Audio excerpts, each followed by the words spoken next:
So your character, Jonathan, is new. How does he fit into the story? The hair. Yeah, the hair, right. he's kind of scruffy. This is not like the traditional Prince Charming and type. All of Andrew's scenes could get cut. Who knows? It's Hollywood, baby. The live-action Snow White. Imagine a project conceived in shimmering optimism, a beloved fairy tale poised for a dazzling 21st century rebirth. Disney, the undisputed kingdom of cinematic enchantment, was set to sprinkle its magic dust anew, promising a spectacle for a new generation. But somewhere between the initial spark of inspiration and the premiere lights dimming in deserted theaters, that dream curdled into a full-blown Hollywood nightmare. This wasn't just a box office disappointment, it was a cultural detonation, a cautionary saga whispered in hushed tones from studio boardrooms to online forums, a tale of how even the most enchanting promises can shatter into fragments of public controversy and behind-the-scenes animosity. How did this fairy tale reimagining become synonymous with cinematic disaster? From the outset, the project radiated a golden aura of promise. A fresh, live-action take on Snow White, a cornerstone of Disney's animated legacy, seemed destined for success. Casting Rachel Zegler, a vibrant young talent celebrated for her vocal prowess and burgeoning screen presence, felt like a masterstroke, a perfect embodiment of youthful spirit ready to breathe new life into a classic heroine. Initial announcements were met with excitement, industry insiders predicted another Disney triumph, and fans eagerly anticipated a visual feast. Yet, beneath this veneer of fairy tale perfection, subtle cracks began to appear, hairline fractures in the otherwise flawless facade. Even as cameras began to roll, faint whispers of discord began to circulate, like shadows lengthening at dusk.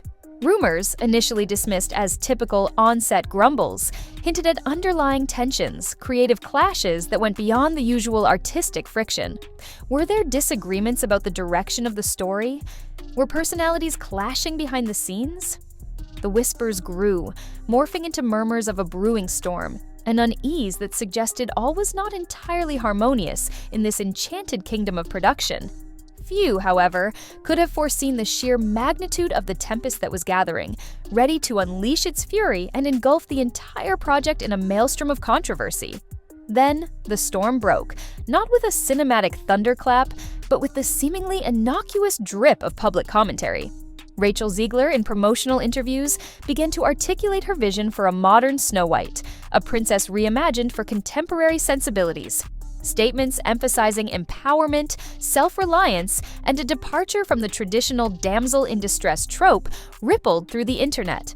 Phrases like, "not going to be saved by the prince," and "dreaming about becoming the leader she knows she can be," were amplified and dissected across social media platforms. While intended to resonate with modern audiences, particularly younger viewers seeking strong female characters, these pronouncements struck a discordant note with a significant segment of Disney's established fanbase. For many, Snow White was inextricably linked to the 1937 animated classic, a cherished piece of cinematic history, and any perceived alteration felt like a sacrilege. Accusations of disrespecting the source material, of tampering with a timeless story, of imposing modern ideologies onto a beloved fairy tale flooded comment sections and online forums. The core of the controversy became starkly defined. A clash between honoring tradition and embracing contemporary interpretations, a debate over whether a classic should be respectfully updated or radically overhauled.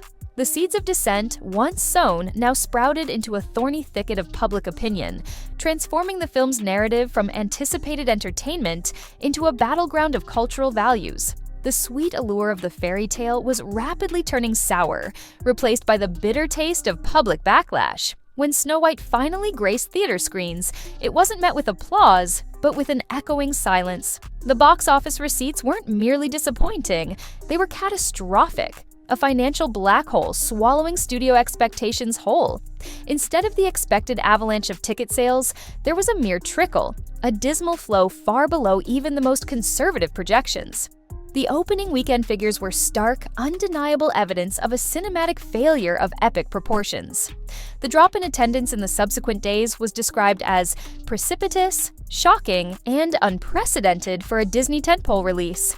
Then came a development that sent tremors throughout the industry. Major theater chains, sensing a financial drain and empty seats, began to pull Snow White from their schedules. This wasn't a gradual reduction in screens, it was an abrupt, almost panicked withdrawal. For a Disney film, a studio synonymous with box office longevity and family entertainment, to be deemed unprofitable within its opening week was not just unusual, it was an industry earthquake. Experts and analysts were aghast, struggling to recall a comparable instance in Disney's modern history. The news spread like wildfire, igniting a fresh wave of negative headlines and solidifying the narrative of Snow White as a cinematic bomb. The financial repercussions were immediate and severe. But even this dramatic commercial failure was merely the prelude to the truly devastating blow that awaited, a behind-the-scenes revelation that would plunge the project into an even deeper abyss of controversy. Because then, the unthinkable happened. The leak. A clandestine clip, a snippet of raw, unvarnished backstage reality, emerged from the shadows and detonated like a cinematic IED. This wasn't just anonymous internet gossip or carefully crafted studio spin. It was tangible evidence of the turmoil that had plagued the production.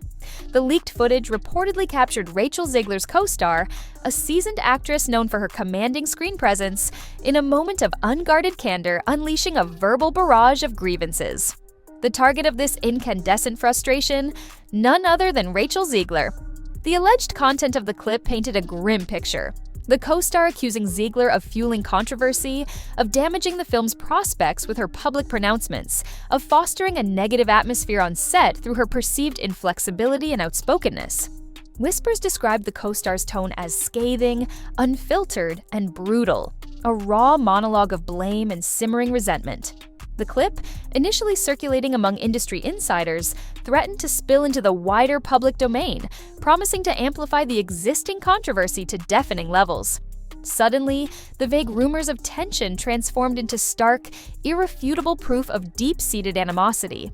The carefully constructed facade of Hollywood professionalism crumbled, revealing a messy human drama of clashing personalities and fractured collaborations. The fairy tale, already teetering on the brink, was now definitively plunged into the abyss, the leaked clip serving as the final, fatal blow. In the immediate aftermath of this explosive revelation, the fallout was swift and merciless. Rachel Zegler, once poised for superstardom, reportedly retreated into emotional isolation, the weight of the unfolding disaster crushing her spirit. Friends described her as inconsolable, locked away, and reeling from the relentless onslaught of negative attention.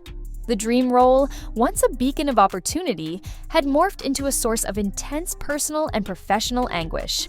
Disney, meanwhile, scrambled to contain the hemorrhage of bad press, entering a state of full-blown crisis management. Promotional activities were abruptly halted, joint cast appearances vanished from schedules, and talk show bookings were summarily canceled, all in a desperate attempt to staunch the flow of controversy. Executives convened in emergency meetings, frantically strategizing how to mitigate the damage to the studio's once sterling reputation. Internal finger-pointing and blame games reportedly erupted as studio insiders sought to deflect responsibility for the escalating fiasco. The carefully cultivated image of Disney magic, of seamless family entertainment, was cracking under the strain, revealing a less than enchanted reality of internal panic and public relations nightmares. The studio that had built an empire on crafting dreams was now grappling with a very real, very public nightmare, desperately trying to salvage what little remained of the Snow White project's shattered reputation. Even Bob Iger, the returning CEO often credited with Disney's resurgence, found himself grappling with a crisis of unprecedented proportions, the Snow White debacle casting a long, ominous shadow over the studio's future ventures. But the saga of Snow White's spectacular unraveling transcends mere box office failures and studio scrambling. It resonates as a stark parable for the complexities of modern Hollywood, raising profound questions about the future of classic adaptations in an era defined by hypersensitivity, social media firestorms, and the ever-shifting sands of cultural values. How can studios navigate the delicate balance between honoring beloved source material and catering to evolving audience expectations? What are the ethical and practical implications of reimagining timeless tales for a contemporary world? And perhaps most crucially, how can Hollywood productions manage the volatile mix of star power, personal convictions, and the relentless scrutiny of the digital age to prevent on-set tensions from metastasizing into public relations catastrophes? The Snow White debacle serves as a chilling case study, a stark reminder that even in the realm of fantasy and fairy tales, real-world dynamics, personality clashes, ideological divides, leaked behind-the-scenes moments can exert a powerful and ultimately destructive force. It underscores the precarious,